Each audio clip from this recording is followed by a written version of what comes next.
हम लोग भी दमदा है। सुनना हाँ हमारे गांव में आके हाय हाय हाय हाय हाय बने से नाच गए सुनना बही काहे भले पाँव में छाला पड़ जाए लेकिन नचाई नहीं छोड़ो नहीं छोड़ा नहीं छोड़ो। तब तो कही तो हाँ टीटूरा घाटुरी अरे टीटूरा तोरमा कदम हरी अरे टीटूरा तोरमा कदम ये पूरी तोरमा कादम है वो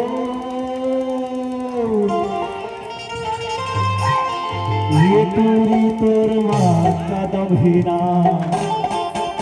सुनना वही अरे सुनना हाँ ए भैया एक मिनट तोर संग हिंदी वाला समझाए देबे हिन्ना हां हां गुंडा है गुंडा तब तो कही तो हाँ अरे टीटूरा तोरमा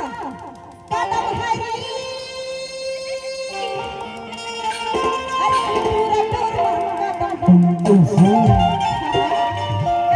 हाँ अरे टीटूरा तोरमा कदम हरी ऐसे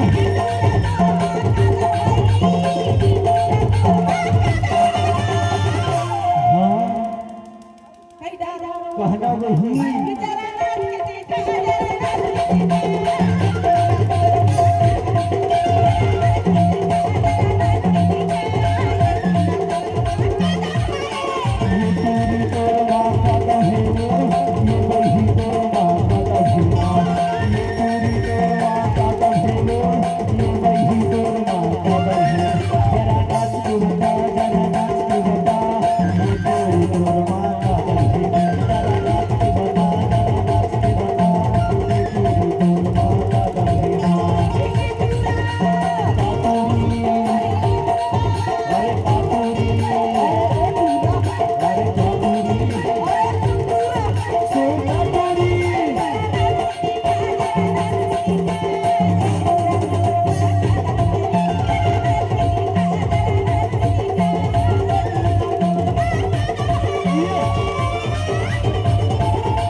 तुरी